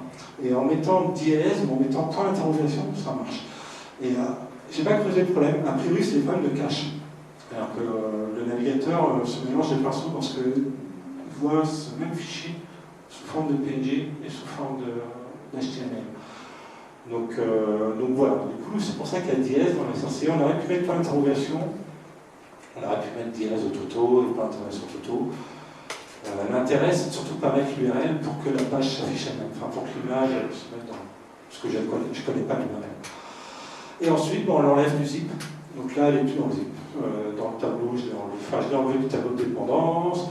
Elle n'est plus dans les fenêtres. Et voilà, c'est fini. C'était vraiment pas dur. Enfin, c'est peut-être le truc le plus simple alors que c'est le truc le plus cool de la démo. Bon voilà, ça marche toujours. Et donc cette image là, c'est la page. Vous voyez, c'est dièse. C'est la page interprétée sous forme de PNG. Et du coup, elle s'est réduite en commentaire. Pour montrer que je ne triche pas, enfin que c'est bien la réalité. Alors elle passe à 83K. Ce qui est une taille assez raisonnable quand même pour un démo aussi cool. Que dire d'autre? Donc voilà, c'était la présentation. Je vais finir. Il me reste un ou deux slides. Ah, cette histoire de souris va poser problème. Hop, donc la conclusion, on a vu comment faire. Il y a quand même des limitations, quoi. Enfin, là. Les dépendances qu'on résume manuellement, c'est pas. Bon, Vincent, vous avez la remarque, c'est clair qu'il faut qu'on puisse le faire de manière automatique. On ne peut pas mettre plus de 104 kilooctets de données après notre zip. Donc là, après mon zip, j'ai mis les données de consolidation en format JSON et j'ai mis le script qui dézippe la page. Là, je suis dans la limite des 64 kilooctets. Il faut que je fasse attention à ça. Pourquoi tu ne mets pas ça au début? Parce que je vais faire simple pour la présentation. Mais le script, je peux le mettre au début. À ce moment-là, je me mets sur le OneLoad ou le document-load pour attendre que les autres nœuds soient chargés. Là, l'intérêt de mettre le script après, c'est que les nœuds sont juste un Comment la consolidation? Et pardon? La consolidation, tu pourras la mettre avant. Ouais, tout ça, je peux le mettre avant. Et les données de consolidation aussi. C'est un peu plus compliqué pour les parce que ça impacte les offsets. On n'a pas regardé si on avait des tirets inférieurs dans le binaire, dans le zip ou dans le PNG. On pourrait très bien se retrouver par hasard avec cette suite d'octets. Et si on se retrouve avec cette suite d'octets, notre HTML est pété, puisqu'on va se retrouver à fermer la balise plutôt que prévu. Donc il faudrait qu'on gère ce cas-là. On utilise Replace All pour faire les remplacements, donc c'est pas terrible, il faudra mieux utiliser le DOM pour la partie HTML et puis un parseur CSS pour remplacer toutes les URL proprement plutôt que faire des Replace All, parce que c'est un peu loin.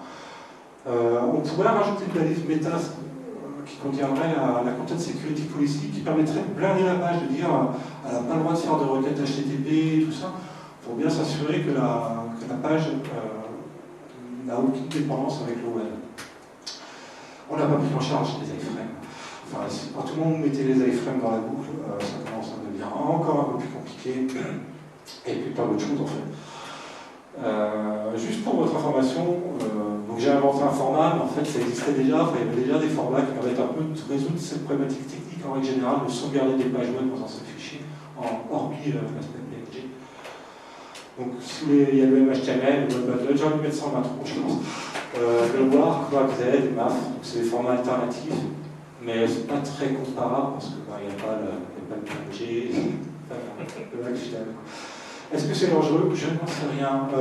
Sachant que voilà, il y a déjà eu dans le passé des exploitations dont on appelle ça un fichier polyglotte, un fichier qui est compatible avec plusieurs formats. Mais dans le monde Java, il y a eu une attaque qui s'appelle JFAR, qui consistait aux gens, ils arrivaient à uploader des gifs, et après, c'était transformé en jar, et c'était apporté dans le ClassPass. Et youhou, c'est parti pour les exécutions de code.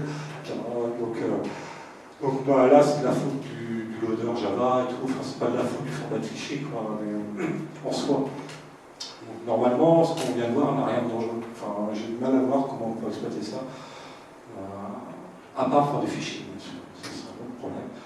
Donc, si vous avez des questions, des feedbacks, eh ben, n'hésitez pas, c'est le moment. Je suis à votre disposition.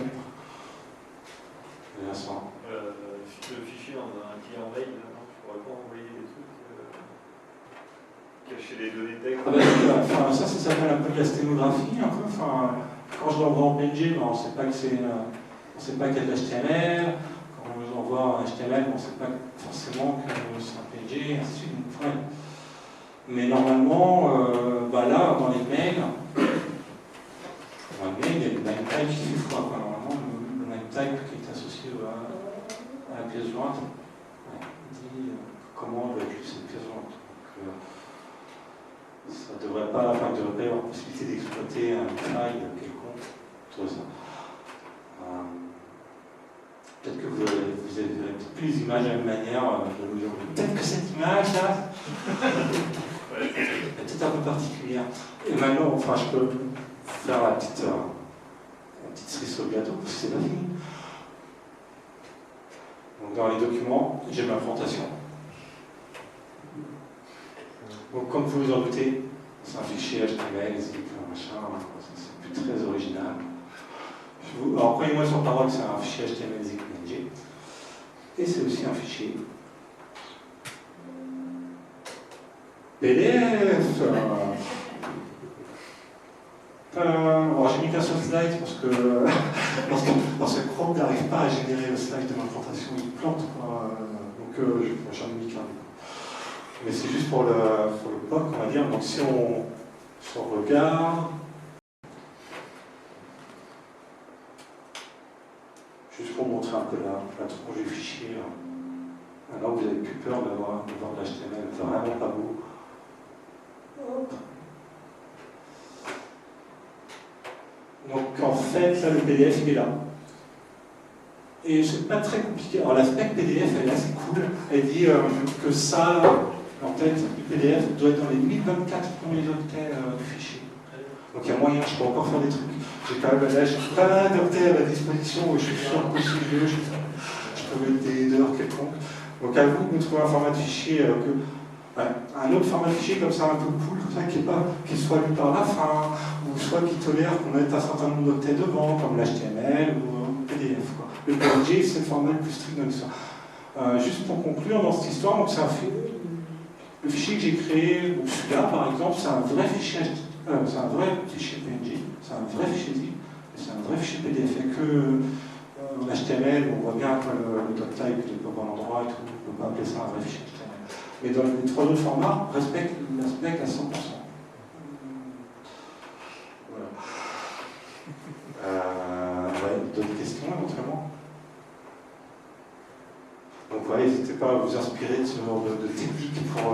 Non mais ouais, pourquoi créer un nouveau format de fichier quand on peut utiliser les formats de fichiers existants pour ça. À l'arrivée, c'est cool, hein, enfin, en single file, ça permet quand même de sauvegarder des pages web dans un format beaucoup plus compact. C'est un vrai intérêt fonctionnel en l'occurrence. Et la page est fonctionnelle à la fin de toute façon aussi. Pardon? La page qui est polyglotte là, elle est fonctionnelle? Ouais, c'est la même page. En fait, l'utilisateur, dans single file, typiquement, c'est une option. C'est le format de fichier. Je dis soit le format HTML, soit le format self-extracting file. L'utilisateur, il choisit un ou deux l'autre format, ça ne fait pas de différence. Il y a juste un qui est un peu plus compact et un peu plus lent, ça s'affiche. Puis l'autre qui est moins compact. Quand tu écris un fichier texte dans un zip à la volée, c'est l'OS qui unzip, redit. Redit. Quand tu édites un fichier texte à la volée d'un fichier zip, ouais, alors ça, ouais. Derrière, Tu l'as fait comment ça? Enfin, comment tu fais concrètement? Dans Windows, tu peux le faire. tu ouvres ton fichier dans Windows, C'est ça que tu fais? tu sauvegardes et Ça marche. Ça fait une espèce de décompression. Ouais, là c'est l'OS, ouais. Et là, du coup, il va réécrire complètement tout le... Pas forcément. Enfin, tu vois, le format zip est adapté à. Il peut très bien réécrire que ce fichier-là s'il fait bien son boulot. Pour le début. Ouais, alors, pour répondre à ta question un peu aussi, si des gens s'amusent à éditer mon fichier zip, là ça casse tout, puisque les données de consolidation elles sont plus bonnes. On ne peut pas éditer le fichier zip. C'est peut-être une feature, hein, mais d'ailleurs, ouais. Par contre, on peut le dézipper. Enfin, l'intérêt aussi, c'est que les gens peuvent sauvegarder, donc toujours avec single file en format. Et si un jour mon format de fichier ne marche plus, parce que Windows 52, ils vont enlever, parce que Document Open Write, ils ont dit ouais, c'est vraiment des conneries. Et s'il ne marche plus, l'utilisateur n'est pas dépourvu, il pourra toujours le dézipper et l'afficher sous forme d'arborescence. Il va avancer au répertoire, mais sa page va s'afficher aussi telle quelle. Donc ça permet de préserver. Enfin, le zip permet de se faire en sorte que si un jour ça se passe mal, cette histoire, on puisse toujours dézipper le fichier.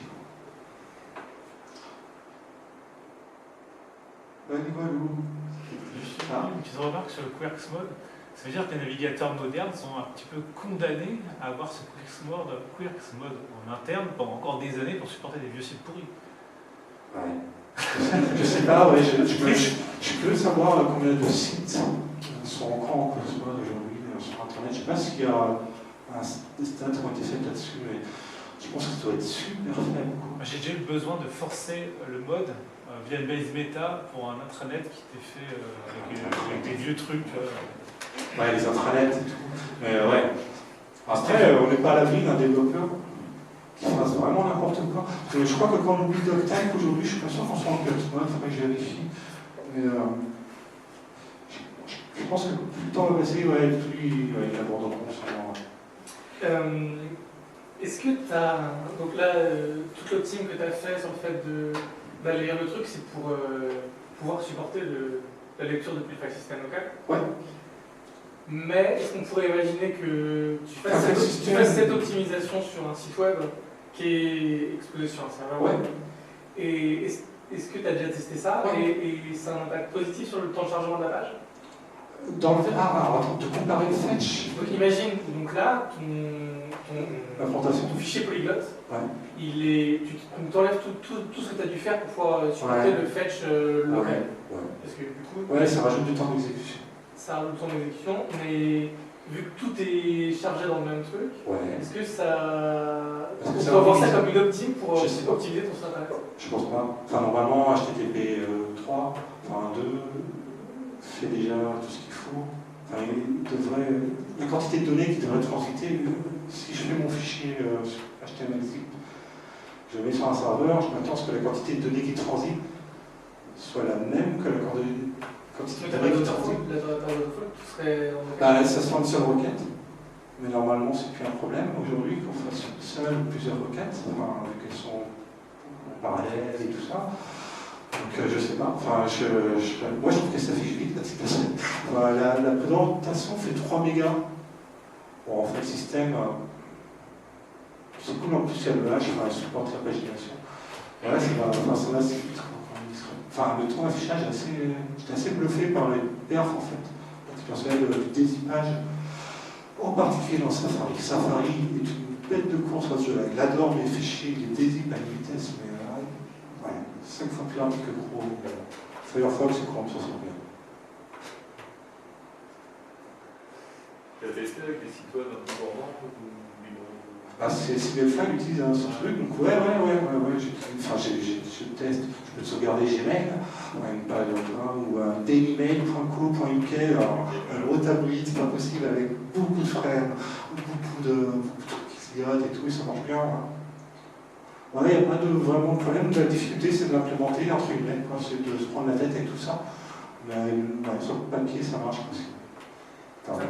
Tu as un mécanisme de détection que ce que tu rajoutes à la fin, ça ne dépasse pas les 64 kg? Ouais. En fait, oui, alors, quand même, je peux.